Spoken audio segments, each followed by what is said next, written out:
জনগণ রক্ত দিয়েছে, ত্যাগ করেছে এবং সে ত্যাগের মাধ্যমে আপনারা আজকে এখানে আসতে পেরেছেন। সংবিধানে কি আছে কি নাই সেটা নিয়ে কথা বলছেন, রস্যকার দীর্ঘকার রস্যই দীর্ঘই সেগুলি নিয়ে বিতর্ক করছেন, কিন্তু ভুলে যাচ্ছেন জনগণই কিন্তু সবচাইতে উপরে।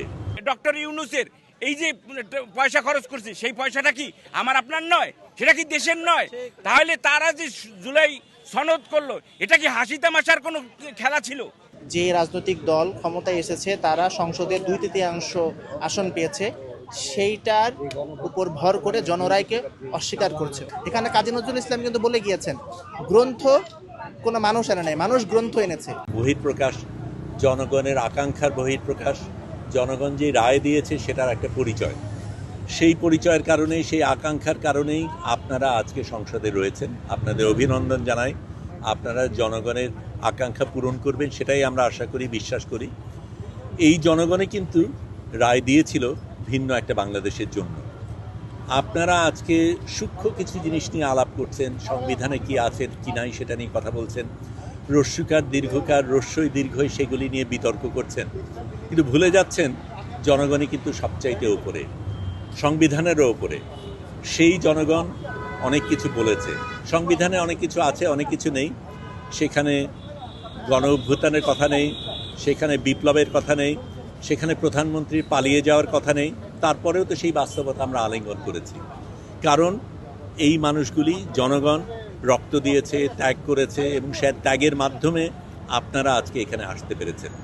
আপনারা যদি সত্যি বিশ্বাস করেন জনগণ সবচাইতে উপরে, আপনারা যদি সত্যি জনগণকে শ্রদ্ধা করতে পারেন, আপনারা যদি সত্যি জনগণকে জানাতে পারেন যে যেই ত্যাগের কারণে তারা আপনাদের এখানে এনেছে সেই ত্যাগের প্রতি আপনারা সম্মান রাখেন, তাহলে আপনাদের এটাকে মেনে নেওয়া দরকার।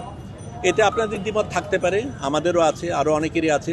সম্পূর্ণভাবে একমত কোনো ক্ষেত্রে কারো হয় না, কিন্তু মোটা দাগে জনগণ যেটা চেয়েছে সেটাকে শ্রদ্ধা করা আপনাদের কাজ, কারণ জনগণকে শ্রদ্ধা করা আপনাদের কাজ।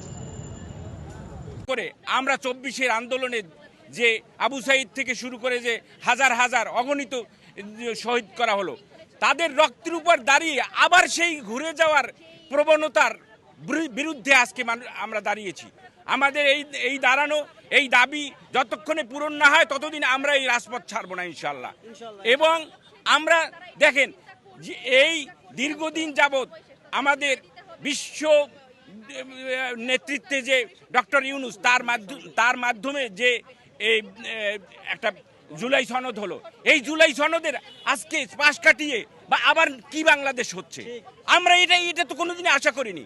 তাহলে এই দীর্ঘদিনের এই 1.5 বছরের এই ডক্টর ইউনূসের এই যে পয়সা খরচ করছে সেই পয়সাটা কি আমার আপনার নয়, সেটা কি দেশের নয়? তাহলে তারা যে জুলাই সনদ করলো এটা কি হাসি তামাশার কোনো খেলা ছিল? সেই জুলাই সনদ কেন আজকে বাস্তবায়নে গড়িমসি হচ্ছে?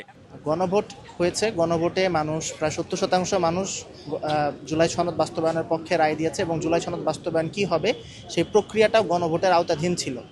একটা প্রত্যক্ষ ভোট, জনগণের সরাসরি রায়ের পরও আমরা দেখছি বর্তমানে যে রাজনৈতিক দল ক্ষমতায় এসেছে তারা সংসদের 2/3 আসন পেয়েছে, সেইটার উপর ভর করে জনরায়কে অস্বীকার করছে। অথচ এই গণভোটের মধ্যে যে সকল বিষয় ছিল তার মধ্যে একটা ছিল যে কেউ যেন 2/3 সিটের বড়াই করে একনায়কতন্ত্র কায়েম করতে না পারে, সংবিধানকে যেন দলীয় গঠনতন্ত্র বা দলীয় ম্যানিফেস্টোতে পরিণত করতে না পারে, শাসন কাঠামোকে সে যেন সে তার নিজের মতন করে ইচ্ছা মতো একটা দলের একজন ব্যক্তির ইচ্ছা মতো যেন সাজাতে না পারে।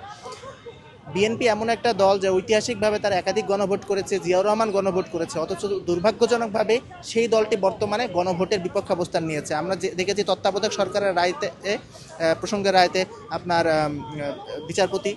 প্রধান বিচারপতি সাবেক প্রধান বিচারপতি উনি যেটা বলেছেন যে তত্ত্বাবধায়ক সরকারও কিন্তু সংবিধানে ছিল না, কিন্তু এটা জনগণের সর্বোচ্চ অভিপ্রায়কে ধারণ করেছে।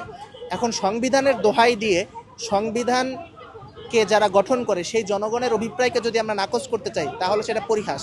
এখানে কাজী নজরুল ইসলাম কিন্তু বলে গিয়েছেন, গ্রন্থ কোনো মানুষ এনে নেয়, মানুষ গ্রন্থ এনেছে। মানুষের জন্য সংবিধান, যেটা ক্ষমতায় না থাকার সময় বিএনপি নেতারা বলেছে, এখন তারা আবার সেই সংবিধানের দোহাই দিয়ে মানুষের বিরুদ্ধে অবস্থান নিচ্ছে। সংবিধান এবং মানুষকে মুখোমুখি দাঁড় করানো হচ্ছে।